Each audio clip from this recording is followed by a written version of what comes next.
Viti 1912, qielli i Vlorës është i rëndë, sikur po pret diçka që do t'i ndryshoj përgjithmonë kufijt e historisë.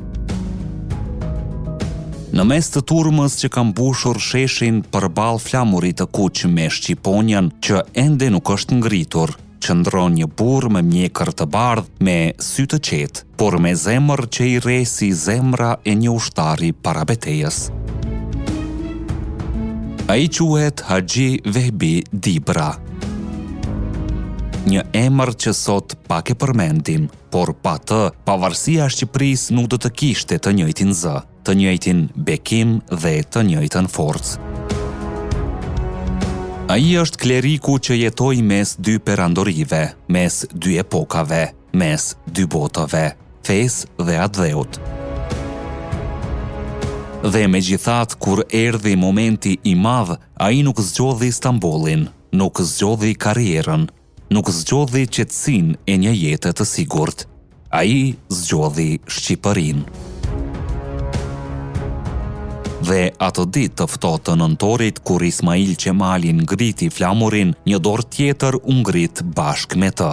Ishte dora e tij, dora e Vehbi Dibrës. Dhe zëri që u dëgjua mbi mijëra njerëz ishte zëri i tij, që bekoi flamurin e pavarësisë.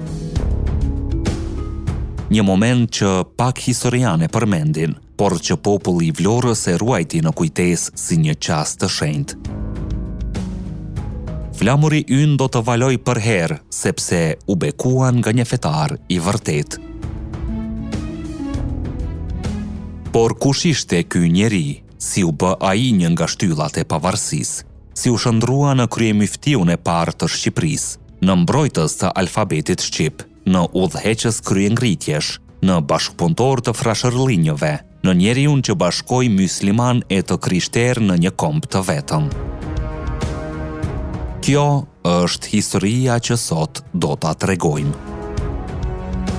Nëse vlerësoni punën tonë dhe dëshironi më shumë histori të tilla që i rikthejnë në jetë figurat e harruara të kombit ton, atëherë pëlqejeni videon. Abonohuni në Histori Epike dhe mos harroni të na lini një koment me mendimin tuaj. Kjo na ndihmon jashtëzakonisht shumë. Lindi në Dibër të Madhe me 24 mars 1867, në një familje që prej shekujsh ishte e lidhur me dijen, fen, por edhe me çështjen e kombit. Babai i tij, Ahmet Efendi Agolli, ishte myfti i Dibrës, një njeri që kishte studiuar në zemrën e perandorisë osmane në Stamboll. Dhe pikërisht aty, në atë shtëpi ku hyn e dalin dietar, udhëheqës, patriot, rritet edhe i biri Vehbiu.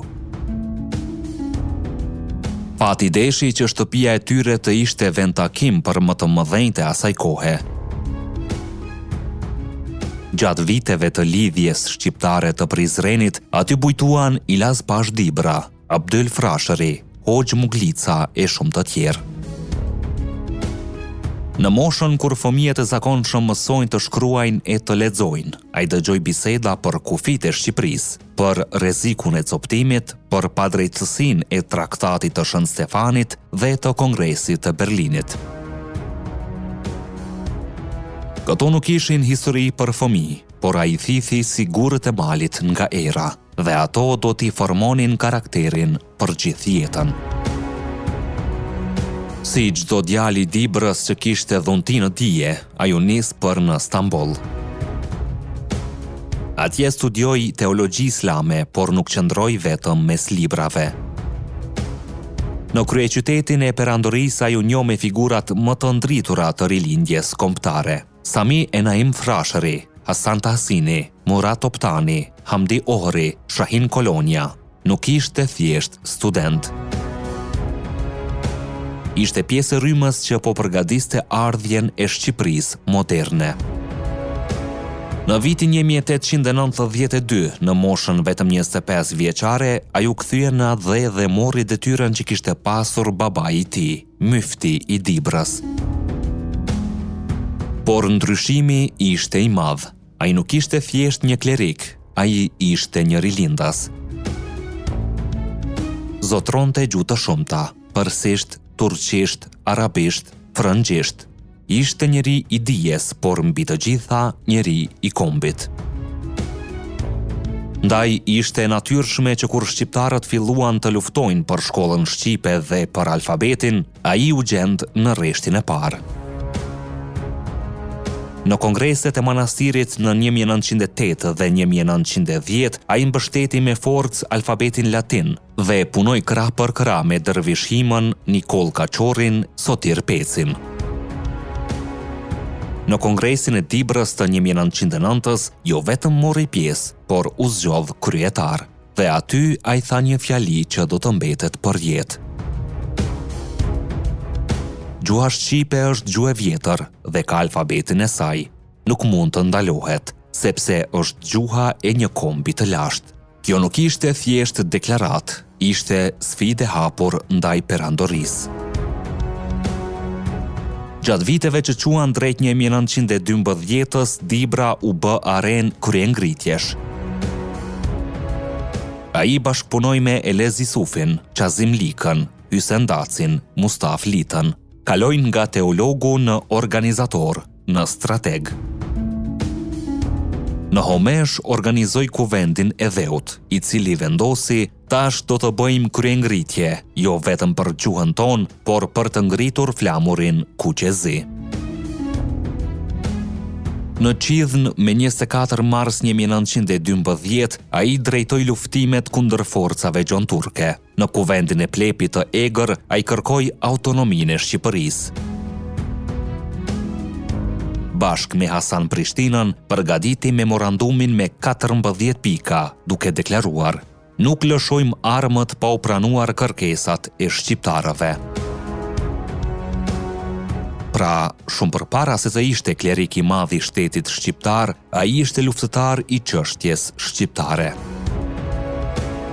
Kur Ismail Qemali përgatiti shpalljen e pavarësisë, ai e ftoi personalisht. Nuk e ftoi për dekor, por për rolin që kishte luajtur në gjithë lëvizjen kombëtare. Dhe kështu, me 22 nëntor 1912, Vehbi Dibra u nis drejt Vlorës. Në ditën e madhe, ai ishte aty, jo si spektator, por si njeriu i dytë që preku flamurin e pavarësisë. Këto nuk janë thashëtheme, janë dëshmi e shtypit të kohës. Goja e tij e ëmbël e bekoi për herë të parë këtë vepër të shenjtë. Në mbledhjen e 4 dhjetorit u zgjodh kryetari i Senatit shqiptar, një pozicion kyç, përderisa shteti ishte ende në formim. Në mungesë të Ismail Qemalit, shpesh ai e përfaqësonte Shqipërinë para diplomatëve evropian. Por vepra e tij më e madhe shtetërore ishte një tjetër: ndërtimi i komunitetit mysliman shqiptar. Ai e shkëputi institucionin nga ndikimi osman dhe i dha Shqipërisë strukturën e parë fetare të pavarur. Me nismën e tij u hap medreseja e parë shqiptare, u krijuan revistat Zani i Nalt dhe Kultura Islame. Por ajo që e bën unik është bashkëpunimi që pati me kishën ortodokse autoqefale, me klerin katolik dhe me bektashinjt. Ai ishte themeluesi i konceptit modern të harmonisë fetare shqiptare, i bindur se një kombi vogël nuk mund të ndajë nga feja, duhe i bashkuar prej saj. Në vitin 1932 shkoi për Haxh, ndërsa në vitin 1936 u nderua në Egjipt për ligjërimin e tij teologjik. Në vitet e fundit të jetës bashkëpunoi me intelektual të rinj Dibran, duke ofruar dijen dhe përvojën e tij për brezat që po vinin. Më 24 mars 1937, në ditëlindjen e tij, ai u ndan nga jeta. Kryetari i kishës autoqefale, Visarion Gjovani, do të shkruante për të. Ishte i pari kryetari i fesë myslimane që gëzonte respektin e të gjithëve, si të krishterëve, ashtu edhe të myslimanëve. Një dëshmi e rrallë që tregon madhështinë e këtij burri. Në Në vitin 1993, shkrimet e tij u botuan në SBA duke e ringjallur trashëgiminë e tij intelektuale. Sot, shumë pak flitet për të, por e vërteta është se pa Haxhive Bedibrën, historia jonë do të kishte më pak dritë. Ai ishte njeriu që bashkoi fenë me adheun, dijen me trimërinë, urtësinë me guximin. Njeriu që bekoi flamurin, por edhe e mbrojti me pushk. Njeriu që i dha Shqipërisë zërin e parë, zërin e paqes, zërin e unitetit. Dhe ky zë duhet të dëgjohet sërish. Nëse e vlerësuat këtë histori, na tregoni mendimin tuaj në komente. Çdo koment e ndihmon videon të arrijë më shumë njerëz. Ne jemi Histori Epike, aty ku e kaluara rilind. Deri në videon tjetër, qëndroni krenar dhe të vetëdijshëm për gjakun që rrjedh në damarët tanë.